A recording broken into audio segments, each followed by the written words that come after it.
Oke, ini kalau yang pojok baca itu di sini disebutkan sebagai suatu area atau tempat digunakan untuk membaca. Contohnya itu di SD saya ada pojok baca. Kita namakan di sana itu namanya Taman Baca SD 2 Sukaraja. Seperti itu Pak. Biasanya tempatnya di luar ruangan seperti itu. Tempatnya di luar ruangan. Di mana misalnya di kebun belakang atau di mana? Kalau di tempat SD saya itu di depan. Di taman. Pak Fuad. Oke, terima kasih. Tepuk tangan Mas Toto. Siapa yang mau menambahkan? Jadi tadi dari Bung Gelar menyampaikan sudut baca letaknya di kelas, bisa di pojok atau di sudut, isinya bahan bacaan. Sudah betul salah?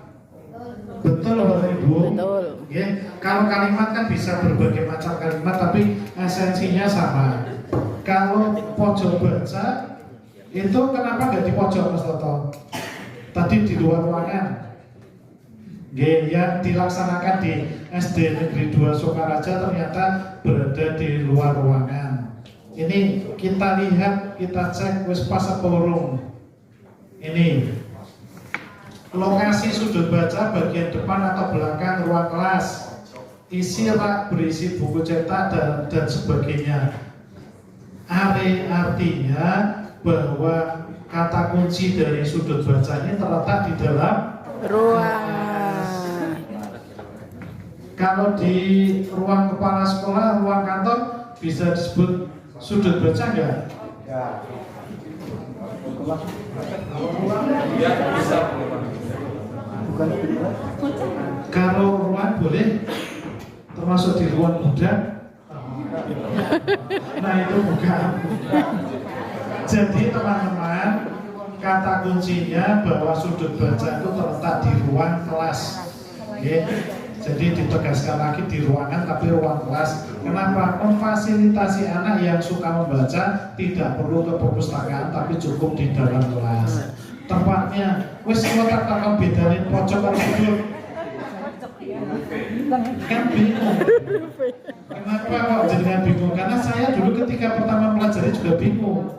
Bedanya pojok karo sudut ternyata beda Bapak Ibu. Sejenis sudut kan mesti ya, karena sudut. Neng pojok ini bisa pojok wetan, pojok kulon, pojok itu, pojok lor. Jok teng. Ini betul.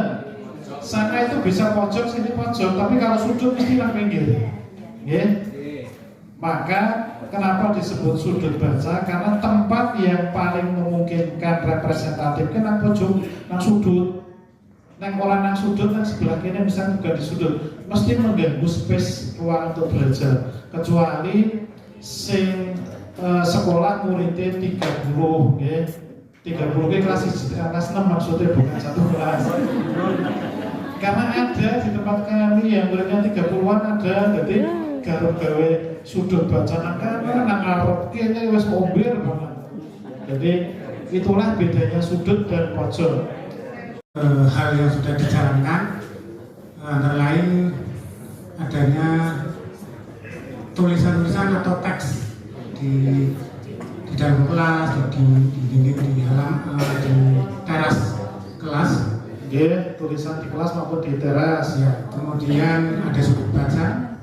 Ada sudut baca. Sudah berapa sudut baca di? Baru satu di kelas 5. Berapa? Kelas 5. Ya, maksudnya kan sudah ada modelnya, tinggal meneruskan ya. Kemudian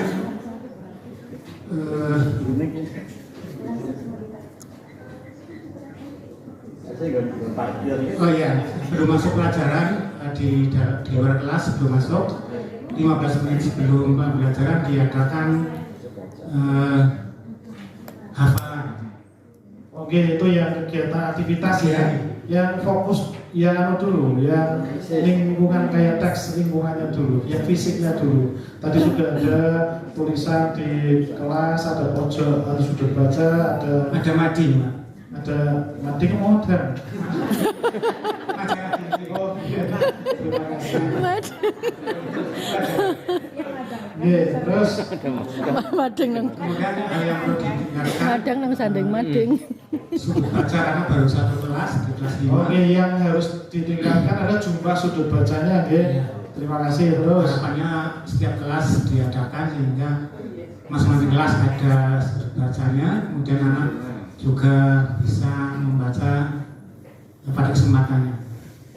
Kemudian terus untuk literasi yang lain di taman itu juga bisa diberi untuk warna-warni, mungkin dari warna pelangi misalkan.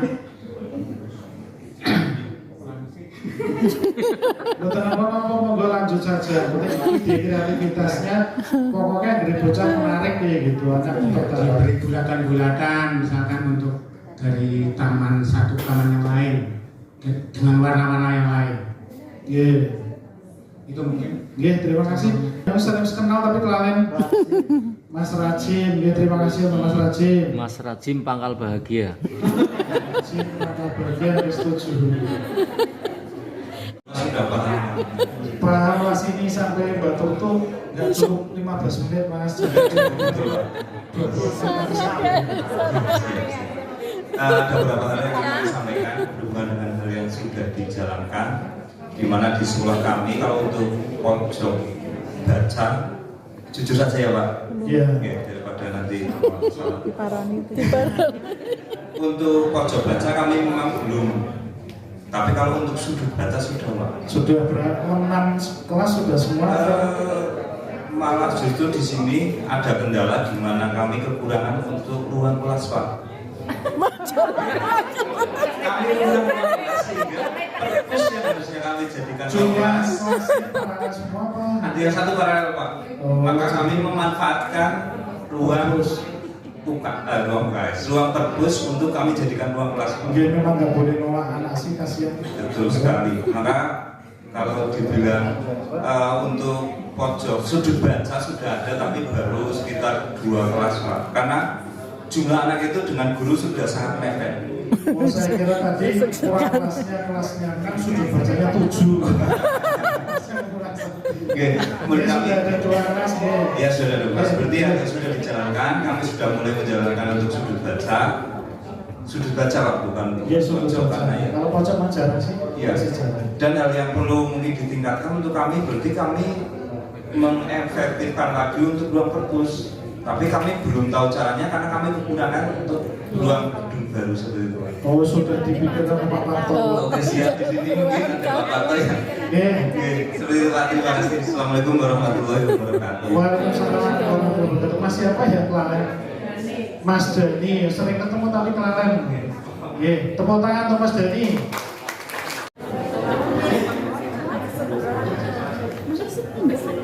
Bismillahirrahmanirrahim.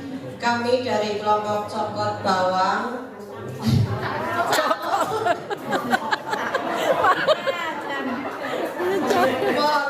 Cokot Bawang akan sedikit membedah apa yang menjadi tugas kami, yaitu kami sudah berdiskusi memilih buku seni musik untuk kelas 1 semester 1. Tujuan pembelajarannya yaitu peserta didik mampu mengimitasi ketukan tempo sederhana. Kegiatannya berupa membaca bersama. Buku yang digunakan yaitu Alia Juga Berani yang diambil dari link yang di-share di grup. Terus selanjutnya sebelum membaca pada halaman 1, interaksinya yang pertama membaca judul penulis dan judul penulisnya membaca judul penulisnya dan ilustrator. Selanjutnya menyampaikan tujuan pembelajaran secara eksplisit, mendeskripsikan sampul buku dan memprediksi isi buku dari sampul. Kemudian waktu atau pada saat membaca pada halaman 2 sampai halaman 14. Interaksinya berhenti pada bagian tertentu lalu didiskusikan hal-hal yang penting. Selanjutnya pemodelan dan pembimbingan, berpikir nyaring dan melakukan asesmen formatif dengan tanya jawab.